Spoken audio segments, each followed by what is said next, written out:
नमस्ते। मैं हूं बिरजू, स्टेशन का चौकीदार। मैं आपको जो कहानी सुनाने जा रहा हूं वो मेरी आप बीती है। वो काली रातें, वो ठंडी हवाएं और वो चुद्दहैल। मैं आपको पहले ही बता दूं, यह कहानी दिल के कमजोर लोगों के लिए नहीं है। अगर आपको अंधेरे से डर लगता है या आप भूत प्रेतों पर विश्वास नहीं करते तो शायद यह कहानी आपको बेचैन कर देगी। लेकिन यह हकीकत है और मुझे हर रात इस हकीकत से गुजरना पड़ डसता है। मेरा नाम बिरजू है। पिछले 25 सालों से मैं करमपुर रेलवे स्टेशन का चौकीदार हूं। ये छोटा सा स्टेशन है जहां दिन में 2-4 ट्रेनें रुकती हैं और रात में सन्नाटा ऐसा कि सांस भी डरती है। मेरी झोपड़ी प्लेटफॉर्म के किनारे है जहां से हर आहट सुनाई देती है। मैंने जिंदगी में बहुत देखा, लेकिन जो हुआ वो आज तक मेरे दिल में दहशत बनकर बैठा है। आज आपको अपनी जुबानी सुनाता हूं उस डरावनी सच्चाई को जो मेरे साथ घटी। ये बात 2018 की सर्दियों की है। एक रात करीब 11 बजे मैं लालटेन लेकर गश्त कर रहा था। स्टेशन के पास मुर्दा घाट है जहां गांव वाले लाशें जलाते हैं। सिग्नल रूम से अजीब सी आवाज आई। एक मालगाड़ी रुकी थी। बोगी नंबर 7 में कुछ गड़बड़ थी। मैंने दरवाजा खोला। अंदर घुप अंधेरा और एक सड़ी सी बदबू। लालटेन की रोशनी में देखा तो दिल दहल गया। एक औरत की लाश पड़ी थी। चेहरा पीला, आंखें खुली जैसे किसी ने गला घोंट दिया हो। मैं कांप गया, लेकिन ड्यूटी थी। पुलिस बुलाई। पोस्टमार्टम हुआ। हत्या थी, पर कोई सुराग नहीं। औरत की पहचान नहीं हुई। स्टेशन मास्टर ने कहा, बिरजू, मुर्दा घाट में दफना दो। मैंने 2 मजदूरों के साथ रात में कफन लपेटकर उसे दफनाया। वो जगह स्टेशन से 200 मीटर दूर, जहां पेड़ों की छाया में अंधेरा गहरा है। दफनाते वक्त लगा कोई देख रहा है। मैंने सोचा मन का वहम होगा। कुछ महीने बीते। एक रात 12 बजे की ट्रेन रुकी। यात्री चाय पी रहे थे। अचानक इंजन बंद। ड्राइवर ने कोशिश की पर स्टार्ट नहीं हुआ। मैं इंजन रूम गया। वहां ठंडी हवा का झोंका। आधे घंटे बाद इंजन खुद चालू हो गया। अगली रात स्टेशन की लाइटें बुझ गईं। फ्यूज ठीक था, फिर भी अंधेरा। यात्रियों ने कहा कोई औरत रो रही थी। मैंने शांत किया, पर दिल में डर बैठ गया। अफवाहें फैलीं। लोग कहने लगे एक सफेद साड़ी वाली औरत दिखती है जो ट्रेन के नीचे घूमती है। कभी पानी की टंकी से खून टपकता लगता। एक रात मैंने खुद सुना मुर्दा घाट से रोने की आवाज। गया तो कब्र पर फूल बिखरे थे, पर कोई नहीं। अगले दिन एक यात्री गायब हुआ। मिला तो पागल हो चुका था। बड़बड़ाता। वो औरत मुझसे बात कर रही थी। स्टेशन पर रुकने वाले कम हो गए। मैं अकेला, हर रात सतर्क। 2023 में एक रात 12 बजे की ट्रेन रुकी। 3 लोग उतरे, 2 आदमी, एक औरत। बोले हमारी बहन राधा यहां गायब हुई थी। मैं चौंका। वो लाश वाली औरत। मैंने कहा रात रुकना खतरनाक है, आत्मा भटकती है। वे हंसे, ये सब अफवाह, हम जांच करेंगे। वे रुके। आधी रात को लाइटें बुझीं। अचानक हवा तेज हुई। प्लेटफॉर्म पर वो दिखी, राधा की चुड़ैल। उसने पहले आदमी को पकड़ा। वो चिल्लाया, बहन, मैंने नहीं मारा। चुड़ैल ने उसे घसीटा। दूसरा भागा, पर ट्रेन का दरवाजा बंद। औरत रोने लगी। चुड़ैल ने सताया, कभी हवा में उछाला, कभी फुसफुसाया। वे बोगी नंबर 7 में घुसे। वहां चुड़ैल ने हमला किया। वे चाकू लेकर लड़े, पर भाग गए, ट्रेन में छुपकर। मैं बाहर देख रहा था, दिल धड़क रहा। चुड़ैल मेरे पास आई, बोली, बिरजू, वे मेरे रिश्तेदार थे। संपत्ति के लिए गला घोंटा, लाश यहां फेंकी। मुझे यकीन हुआ वे कातिल थे। मैंने पुलिस बुलाई, उन्हें पकड़वाया। चुड़ैल चली गई, लेकिन रातें अब भी डरावनी हैं। दफनाने के कुछ महीने बाद मार्च 2019 की बात है। रात के 12 बजे की ट्रेन जो दिल्ली से आती थी प्लेटफॉर्म पर रुकी। यात्री उतरे। कुछ चाय की तलाश में थे, कुछ सामान ढो रहे थे। मैं अपनी लालटेन लेकर गश्त पर था। ठंडी हवा चल रही थी और मुर्दा घाट की तरफ से अजीब सी साएं साएं की आवाज आ रही थी। मैंने ध्यान नहीं दिया, सोचा शायद पेड़ों की टहनियां हिल रही हैं। लेकिन तभी इंजन की आवाज बंद हो गई। ड्राइवर चिल्लाया, बिरजू, जल्दी आ, इंजन स्टार्ट नहीं हो रहा। मैं दौड़ा। ड्राइवर पसीने से तर बार बार चाबी घुमा रहा था, लेकिन इंजन खामोश। मैंने इंजन रूम में कदम रखा तो एक ठंडी हवा का झोंका मेरे चेहरे से टकराया, जैसे कोई मेरे पास से गुजरा हो। मैंने लालटेन ऊपर की। अंधेरे में कुछ दिखा नहीं, लेकिन बदबू, वही सड़ी हुई बदबू जो उस रात बोगी नंबर 7 में थी। मैंने ड्राइवर से कहा, कोई गड़बड़ नहीं दिख रही, फिर भी चेक करता हूं। आधे घंटे तक हमने कोशिश की, लेकिन इंजन नहीं चला। यात्री घबरा रहे थे। एक बूढ़ा आदमी बोला, चौकीदार, ये स्टेशन ठीक नहीं। मैंने सुना है यहां भूत घूमता है। मैंने हंसकर टाल दिया, बाबा, ये सब अफवाहें हैं। लेकिन मन में डर का बीज बो गया। तभी जैसे चमत्कार हुआ, इंजन खुद ब खुद चालू हो गया। ड्राइवर ने राहत की सांस ली और ट्रेन चली गई। मैंने सोचा शायद कोई तकनीकी खराबी थी। अगली रात और भी अजीब वाकया हुआ। मैं स्टेशन की लाइटें चेक कर रहा था। रात के 1 बजे सारी लाइटें एकदम बुझ गईं। मैं फ्यूज बॉक्स की तरफ भागा। सब ठीक था, कोई तार कटा नहीं, कोई शॉर्ट सर्किट नहीं। फिर भी अंधेरा ऐसा कि हाथ को हाथ ना दिखे। मैंने लालटेन जलाई तो प्लेटफॉर्म पर कुछ यात्री चिल्लाए। कोई औरत थी, सफेद साड़ी में, अभी अभी वहां खड़ी थी। मैंने टॉर्च मारी, लेकिन कोई नहीं। सिर्फ हवा में एक फुसफुसाहट, जैसे कोई कह रहा हो, मुझे छोड़ दो। मेरे रोंगटे खड़े हो गए। मैंने यात्रियों को शांत किया। कोई नहीं था, शायद छाया थी, लेकिन मेरे कान में वो आवाज गूंज रही थी। अगले दिन गांव वालों ने अफवाहें फैलानी शुरू कर दी। कोई कहता वो औरत की आत्मा है जो बोगी में मरी थी। कोई बोला रात में मुर्दा घाट से रोने की आवाज आती है। मैंने इन बातों को नजरअंदाज किया, लेकिन रातें अब डरावनी हो चली थीं। एक रात मैं अकेला प्लेटफॉर्म पर था। मुर्दा घाट की तरफ से फिर वही रोने की आवाज। मैंने हिम्मत जुटाई, लालटेन लेकर गया। कब्र पर ताजे फूल बिखरे थे, जैसे कोई अभी अभी वहां आया हो। लेकिन आसपास कोई नहीं। मेरे पैर कांप रहे थे। मैंने सोचा शायद कोई जानवर होगा, लेकिन जब लौटा तो मेरी झोपड़ी का दरवाजा खुला था। अंदर मेरी मेज पर एक पुराना गंदा कफन का टुकड़ा पड़ा था, वही कफन जिसमें उस औरत को दफनाया था। तब से हर रात कुछ ना कुछ होता। कभी ट्रेन लेट, कभी लाइटें बुझती, कभी यात्रियों को लगता कि कोई उनके पीछे चल रहा है। मैं समझ चुका था वो औरत की आत्मा थी, लेकिन क्यों और कैसे? मैं चौकीदार था, डरने का हक नहीं था। फिर भी हर रात मेरी नींद उड़ गई थी। क्या वो मुझसे कुछ चाहती थी? मार्च 2019 की वो रात मेरे दिमाग में आज भी जस की तस है। कफन का टुकड़ा मिलने के बाद मैं रातों को सो नहीं पाता था। हर आहट में लगता कोई मेरे पीछे है। गांव में अफवाहें जोर पकड़ रही थीं। लोग कहते, बिरजू, वो औरत की आत्मा है, बोगी नंबर 7 में मरी थी, अब भटकती है। मैं चौकीदार हूं, ड्यूटी मेरा धर्म है, लेकिन डर तो इंसान को भी लगता है। फिर भी मैंने हिम्मत बांधी। एक रात, अप्रैल की शुरुआत थी। 12 बजे की ट्रेन रुकी थी। यात्री कम थे, शायद अफवाहों की वजह से। मैं प्लेटफॉर्म पर गश्त कर रहा था। लालटेन की रोशनी में देखा पानी की टंकी के पास कुछ टपक रहा था। मैंने सोचा शायद पाइप लीक कर रहा है। पास गया तो टॉर्च की रोशनी में दिखा खून, लाल, गाढ़ा, जैसे अभी अभी बहा हो। मेरे हाथ कांपने लगे। मैंने आसपास देखा, कोई नहीं, लेकिन टंकी के नीचे एक गीला निशान था, जैसे किसी ने साड़ी घसीटी हो। मैं पीछे हटा तो मेरी पीठ से कुछ ठंडा टकराया। पलटा तो कोई नहीं, सिर्फ हवा में वही फुसफुसाहट, मुझे छोड़ दो। मैंने स्टेशन मास्टर को बताया।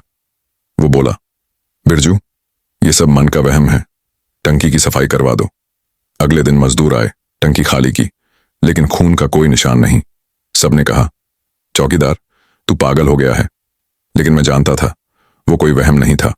उसी रात एक यात्री गायब हो गया। वो ट्रेन में चढ़ा था, लेकिन सुबह नहीं मिला। उसका सामान बोगी नंबर 7 में पड़ा था और सीट पर एक गीला, सड़ा हुआ कफन का टुकड़ा। यात्री का बेटा चिल्लाया, मेरे बाप को वो भूत ले गया। मैंने उसे शांत किया, लेकिन गांव वालों ने बात फैला दी। अगले हफ्ते एक और वाकया। रात को मैं अपनी झोपड़ी में था। अचानक दरवाजे पर खटखट। मैंने खोला, कोई नहीं। बाहर अंधेरा, सिर्फ मुर्दा घाट की तरफ से रोने की आवाज। मैंने हिम्मत जुटाई, लालटेन और टॉर्च लेकर गया। कब्र तक पहुंचा तो देखा उस औरत की कब्र खुली थी। मिट्टी बिखरी, जैसे किसी ने खोदा हो, लेकिन कफन और लाश गायब। मेरे पैरों तले जमीन खिसक गई। मैं भागकर झोपड़ी लौटा, दरवाजा बंद किया। पूरी रात जागा, लेकिन सुबह कब्र फिर बंद थी, जैसे कुछ हुआ ही ना हो। गांव वालों ने पंडित बुलाया। उसने पूजा की, लेकिन बोला, बिरजू, ये आत्मा शांत नहीं होगी, इसका कोई अधूरा काम है। मैंने पूछा, क्या काम? वो चुप रहा। उसी रात स्टेशन की लाइटें फिर बुझीं। मैं प्लेटफॉर्म पर गया तो देखा बोगी नंबर 7 का दरवाजा खुल बंद हो रहा था, जैसे कोई अंदर बाहर जा रहा हो। मैंने हिम्मत करके दरवाजा पकड़ा, लेकिन वो अपने आप बंद हो गया। अंदर से एक औरत की हंसी आई, ठंडी, डरावनी। मैं पीछे हटा तो मेरी लालटेन बुझ गई। अंधेरे में एक सफेद साड़ी वाली छाया दिखी, जो मुर्दा घाट की तरफ चली गई। अब स्टेशन पर यात्री और कम हो गए। जो आते वो रात रुकने से डरते। मैं अकेला हर रात उस छाया का इंतजार करता। क्या वो मुझसे कुछ कहना चाहती थी या मुझसे बदला लेना चाहती थी? मैं चौकीदार था, लेकिन अब लगने लगा था कि मैं इस स्टेशन का कैदी बन चुका था। अप्रैल 2019 की वो रात थी जब मैंने उस सफेद साड़ी वाली छाया को मुर्दा घाट की तरफ जाते देखा। मेरी लालटेन बुझ चुकी थी और दिल धड़क रहा था। मैं चौकीदार हूं, ड्यूटी मेरा फर्ज है, लेकिन उस रात लगा मैं किसी अनहोनी के करीब हूं। अगले दिन स्टेशन मास्टर को सब बताया। वो गुस्सा हुआ, बिरजू, ये सब बकवास बंद कर, यात्री पहले ही कम हो गए हैं। लेकिन उसकी आंखों में भी डर था। गांव वालों ने पंडित की पूजा करवाई, पर कोई फायदा नहीं। रातें और डरावनी हो गईं। एक रात मैं झोपड़ी में था। बाहर बारिश हो रही थी, बिजली कड़क रही थी। अचानक मेरे दरवाजे पर खटखट हुई। मैंने सोचा, शायद कोई यात्री। खोला तो कोई नहीं, सिर्फ बारिश की बूंदें और हवा का सन्नाटा। मैंने दरवाजा बंद किया तो पीछे से एक ठंडी सांस मेरी गर्दन पर लगी। मैं पलटा, लेकिन कोई नहीं। मेरी मेज पर फिर वही कफन का टुकड़ा, गीला, जैसे बारिश में भीगा हो। इस बार उस पर कुछ लिखा था, लाल खून जैसे रंग में, मुझे ढूंढो। मेरे हाथ पैर ठंडे पड़ गए। मैंने कफन को आग में जलाया, लेकिन राख में से भी वही फुसफुसाहट, मुझे ढूंढो। अगली रात मैंने हिम्मत जुटाई। लालटेन, टॉर्च और एक पुराना ताबीज लेकर मुर्दा घाट गया। बारिश रुक चुकी थी, लेकिन हवा में ठंडक थी। कब्र के पास पहुंचा तो फिर वही मिट्टी बिखरी, कब्र खुली। मैंने टॉर्च मारी तो अंदर कुछ चमका। मैंने हिम्मत करके हाथ डाला। एक चांदी का कंगन था जिस पर राधा लिखा था। मेरे दिमाग में बिजली कौंधी। क्या ये उसी औरत का नाम था? मैंने कंगन जेब में डाला और लौटने लगा, लेकिन पीछे से एक हंसी, ठंडी, डरावनी। मैंने मुड़कर देखा तो वो छाया मेरे सामने थी। सफेद साड़ी, लंबे बाल और आंखें खाली काली। वो बोली, तूने मुझे दफनाया बिरजू, अब मेरी मदद कर। मैं चिल्लाया, कौन हो तुम, क्या चाहती हो? लेकिन वो गायब हो गई। उस रात मैं सो नहीं सका। अगले दिन एक यात्री मिला जो बोगी नंबर 7 में चढ़ा था। सुबह वो पागल सा हो गया, बड़बड़ाता रहा। वो औरत, उसने मेरा नाम लिया। वो मुझसे बात करती है। मैंने उससे पूछा, क्या कहा उसने? वो बोला, उसने कहा, मेरे कातिल यहीं हैं। मैंने सोचा, शायद वो औरत, राधा, अपने हथियारों को ढूंढ रही है। लेकिन मैं, एक गरीब चौकीदार, क्या कर सकता था? फिर एक और रात। 12 बजे की ट्रेन रुकी। मैं प्लेटफॉर्म पर था। अचानक बोगी नंबर 7 का दरवाजा अपने आप खुला। मैंने टॉर्च मारी तो अंदर वो छाया बैठी थी। उसने मेरी तरफ देखा और एक कागज मेरी तरफ उछाला। मैंने कांपते हाथों से उठाया। उस पर लिखा था, वे आएंगे 12 बजे। मेरे होश उड़ गए।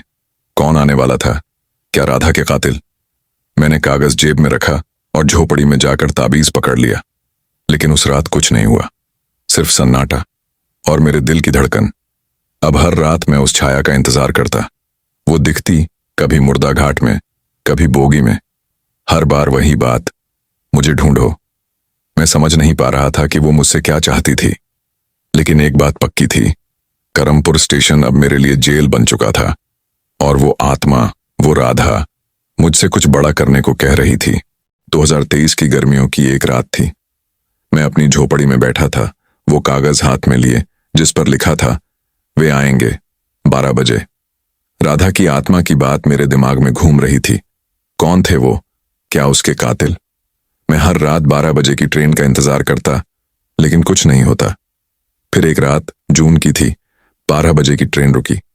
प्लेटफॉर्म पर 3 लोग उतरे, 2 आदमी और एक औरत। उनके चेहरे भारी, जैसे कोई बोझ ढो रहे हों। वो मेरे पास आए और बोले, चौकीदार, हमारी बहन राधा यहां गायब हुई थी 2018 में। हमें कुछ पता करना है। मैं चौंक गया। राधा, वही नाम जो कंगन पर लिखा था। मैंने हिम्मत जुटाई और कहा, यहां रात रुकना ठीक नहीं, अफवाहें हैं, कोई आत्मा भटकती है। वो हंसे। एक आदमी जो शायद बड़ा भाई था बोला, बिरजू, ये सब बकवास है, हम रुकेंगे, जांच करेंगे। औरत, शायद उनकी छोटी बहन, चुप थी, लेकिन उसकी आंखों में डर साफ दिख रहा था। मैंने ज्यादा कुछ नहीं कहा, पर मन में तूफान उठ रहा था। क्या ये वही लोग थे जिनका जिक्र राधा की आत्मा ने किया था? मैंने अपनी झोपड़ी में जाकर ताबीज पकड़ा और बाहर नजर रखी। आधी रात को स्टेशन की लाइटें फिर बुझ गईं। मैंने टॉर्च जलाई और प्लेटफॉर्म की तरफ देखा। वो तीनों बोगी नंबर 7 के पास खड़े थे, जैसे कुछ ढूंढ रहे हों। अचानक हवा तेज हुई। पेड़ों की टहनियां साएं साएं करने लगीं। मैंने देखा, वो औरत, राधा की छाया, प्लेटफॉर्म के आखिरी छोर पर खड़ी थी। उसकी साड़ी हवा में लहरा रही थी और आंखें चमक रही थीं। मैं चिल्लाना चाहता था, लेकिन गला सूख गया। वो तीनों उसे नहीं देख पा रहे थे। अचानक बड़ा भाई चिल्लाया, ये क्या था? कोई मेरे पीछे था। दूसरा आदमी बोला, कोई नहीं है, तू डर रहा है। लेकिन उनकी बहन कांप रही थी। वो बोली, मुझे लगा किसी ने मेरा नाम पुकारा। राधा। मैं दौड़ा और उन्हें अपनी झोपड़ी में ले आया। मैंने कहा, साहब, मैंने कहा था रात रुकना ठीक नहीं, ये आत्मा आपकी बहन की हो सकती है। वो गुस्से में बोले, चौकीदार, ये सब अफवाह है। हमारी बहन गायब हुई, मरी नहीं। लेकिन उनकी आंखों में अब डर था। उसी रात करीब 2 बजे मैंने बाहर देखा। बोगी नंबर 7 का दरवाजा फिर खुल बंद हो रहा था। मैंने टॉर्च मारी तो वो छाया अंदर थी। उसने मेरी तरफ देखा और इशारा किया, जैसे मुझे बुला रही हो। मैंने हिम्मत जुटाई और बोगी की तरफ गया। अंदर पहुंचा तो वो गायब थी, लेकिन सीट पर एक और कागज पड़ा था। उस पर लिखा था, वे मेरे कातिल हैं। मेरे हाथ कांपने लगे। मैंने वो कागज जेब में डाला और झोपड़ी लौटा। सुबह वो तीनों स्टेशन पर थे, लेकिन घबराए हुए। बड़ा भाई बोला, बिरजू, रात को कुछ अजीब हुआ। हमें लगा कोई हमारा पीछा कर रहा था। मैंने चुपके से वो कागज देखा, लेकिन कुछ नहीं कहा। मुझे यकीन हो रहा था कि राधा की आत्मा उनसे बदला लेना चाहती थी, लेकिन मैं, एक गरीब चौकीदार, क्या कर सकता था? क्या मैं उनकी मदद करूं या राधा की? मेरे मन में सवालों का तूफान था और रातें अब और खतरनाक होने वाली थीं। जून 2023 की वो रात थी। राधा के 3 रिश्तेदार, 2 भाई और उनकी बहन करमपुर स्टेशन पर रुके थे। मैंने उन्हें चेतावनी दी थी, लेकिन वे नहीं माने। मेरी जेब में वो कागज था जिस पर राधा की आत्मा ने लिखा था, वे मेरे कातिल हैं। मेरा मन घबरा रहा था। क्या ये लोग सचमुच राधा के हत्यारे थे? मैं चौकीदार हूं, मेरा फर्ज था स्टेशन की हिफाजत करना, लेकिन अब मैं किसी भूतिया बदले का हिस्सा बन रहा था। रात के करीब 1 बजे स्टेशन की लाइटें फिर बुझ गईं। बाहर हवा तेज थी, जैसे कोई तूफान आने वाला हो। मैंने अपनी झोपड़ी से बाहर देखा। वो तीनों बोगी नंबर 7 के पास खड़े थे, घबराए हुए। बड़ा भाई चिल्लाया, कोई है यहां? मैंने उसे देखा। उनकी बहन रो रही थी, राधा। उसने मेरा नाम लिया। मैं टॉर्च लेकर बाहर निकला। तभी वो दिखी, राधा की चुड़ैल। सफेद साड़ी, लंबे बाल और आंखें काली जैसे 2 गहरे कुएं। वो प्लेटफॉर्म के आखिरी छोर पर खड़ी थी और उसने बड़ा भाई की तरफ इशारा किया। अचानक वो भाई चिल्लाया, नहीं, मैंने कुछ नहीं किया। लेकिन चुड़ैल उसके पास पहुंची। उसने उसे हवा में उठा लिया, जैसे कोई कठपुतली हो। वो चीख रहा था, राधा, मुझे छोड़ दे, मैंने तुझे नहीं मारा। दूसरा भाई भागने लगा, लेकिन बोगी नंबर 7 का दरवाजा अपने आप बंद हो गया। उनकी बहन जमीन पर गिर पड़ी, बेहोश। मैं दौड़ा, उसे उठाया और अपनी झोपड़ी में ले गया। लेकिन मेरी नजर उस चुड़ैल पर थी। वो बड़ा भाई अभी भी हवा में था और चुड़ैल की आवाज गूंजी, तूने मेरा गला घोंटा, संपत्ति के लिए। मैंने हिम्मत जुटाई और चिल्लाया, राधा, इन्हें छोड़ दो, मैं मदद करूंगा। चुड़ैल ने मुझे देखा, उसकी आंखें चमकी। वो बोली, बिरजू, तू मेरा गवाह है, ये मेरे कातिल हैं। तभी दूसरा भाई बोगी से निकला, हाथ में चाकू लिए। वो चिल्लाया, तू मर चुकी है राधा, अब चुप हो जा। उसने चाकू फेंका, लेकिन वो चुड़ैल के आर पार चला गया। चुड़ैल हंसी और हवा में एक ठंडा झोंका चला। दूसरा भाई घसीटता हुआ बोगी नंबर 7 के अंदर चला गया। दरवाजा बंद हो गया और अंदर से चीखें आईं। मैं उनकी बहन को होश में लाया। वो कांप रही थी। बोली, हमने राधा को मारा संपत्ति के लिए, लेकिन मैं नहीं चाहती थी। मैंने पूछा, क्या हुआ था? वो रोते हुए बोली, मेरे भाइयों ने उसका गला घोंटा, लाश को मालगाड़ी में फेंक दिया। मेरे रोंगटे खड़े हो गए। चुड़ैल की बात सच थी। मैंने उससे कहा, तुम्हें पुलिस को सब बताना होगा, लेकिन वो डर रही थी। तभी बोगी का दरवाजा फिर खुला। दोनों भाई बाहर आए, लेकिन उनके चेहरे पीले, आंखें खाली। वे पागल से हो गए थे, बड़बड़ाते हुए, राधा राधा। मैंने उन्हें पकड़ा और स्टेशन मास्टर को बुलाया। लेकिन मेरे मन में एक सवाल था, क्या चुड़ैल अब शांत होगी या ये सिर्फ शुरुआत थी? मैंने झोपड़ी में जाकर ताबीज पकड़ा, लेकिन रात अभी बाकी थी और डर मेरे साथ। जून 2023 की वो रात मेरे लिए कभी न भूलने वाली थी। राधा की चुड़ैल ने दोनों भाइयों को बोगी नंबर 7 में सताया था। वे पागल से हो गए थे, बड़बड़ाते हुए, राधा राधा। उनकी बहन ने रोते हुए कबूल किया था कि उन्होंने संपत्ति के लिए राधा का गला घोंटा और लाश मालगाड़ी में फेंकी। मैं, एक गरीब चौकीदार, अब इस भयानक कहानी का गवाह था। मेरा मन कह रहा था कि राधा को इंसाफ चाहिए, लेकिन कैसे?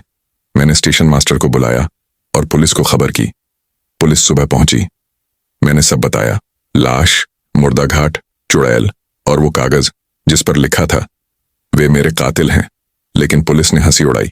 बिरजू, भूत प्रेत की कहानियां मत सुना, ये सब वहम है। मैंने कागज दिखाया, कंगन दिखाया जिस पर राधा लिखा था। फिर उनकी बहन को सामने लाया। वो कांप रही थी, लेकिन बोली, हाँ, हमने राधा को मारा। मेरे भाइयों ने गला घोंटा। मैंने मना किया, लेकिन वो नहीं माने। पुलिस चौंकी, लेकिन भूतों की बात पर यकीन नहीं किया। उन्होंने दोनों भाइयों को हिरासत में लिया, जो अब भी बड़बड़ा रहे थे, जैसे राधा की आत्मा ने उनके दिमाग पर कब्जा कर लिया हो।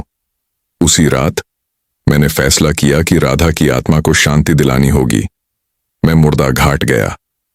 कब्र फिर खुली थी। मैंने ताबीज निकाला और पंडित की दी हुई मंत्र वाली किताब खोली। अंधेरे में लालटेन की रोशनी में मंत्र पढ़ने लगा। तभी हवा रुक गई। सन्नाटा ऐसा कि मेरी सांस भी सुनाई दे रही थी। अचानक वो छाया सामने थी, राधा। उसकी आंखें अब काली नहीं, बल्कि उदास थीं। वो बोली, बिरजू, तूने मेरा सच दुनिया के सामने लाया। मेरे कातिल पकड़े गए। मैंने कांपते हुए पूछा, अब क्या चाहती हो? वो मुस्कुराई, मुझे मुक्ति चाहिए। मेरी कब्र पर आखिरी पूजा कर। मैंने पंडित को बुलाया। उसने रात में ही मुर्दा घाट पर हवन किया। आग की लपटें उठीं और एक ठंडी हवा चली। मैंने देखा, राधा की छाया कब्र के पास खड़ी थी। वो धीरे धीरे धुंध में बदल गई, जैसे आग में उसका दर्द पिघल रहा हो। पंडित बोला, बिरजू, उसकी आत्मा अब मुक्त हो गई। लेकिन मेरे मन में एक सवाल था, क्या सचमुच सब खत्म हुआ? अगली रात 12 बजे की ट्रेन रुकी। बोगी नंबर 7 का दरवाजा खुला, लेकिन इस बार कोई छाया नहीं थी। लाइटें नहीं बुझीं, इंजन बंद नहीं हुआ। स्टेशन पर सन्नाटा था, लेकिन वो डरावना नहीं, शांत था। मैंने राहत की सांस ली। राधा को इंसाफ मिल गया था। पुलिस ने भाइयों को जेल भेजा और उनकी बहन ने गवाही दी। लेकिन गांव वाले अब भी डरते थे। वो कहते, बिरजू, तूने चुड़ैल को शांत किया, लेकिन क्या वो सचमुच गई? मैं अब भी चौकीदार हूं, हर रात गश्त करता हूं। मुर्दा घाट अब शांत है, लेकिन बोगी नंबर 7 से गुजरते वक्त मेरे रोंगटे खड़े हो जाते हैं। क्या राधा सचमुच मुक्त हो गई या उसकी छाया अभी भी कहीं छुपी है? अगर ये कहानी आपको अच्छी लगी तो इस चैनल को सब्सक्राइब करें। डेली रात 9 बजे आपको नई डरावनी कहानी मिलेगी।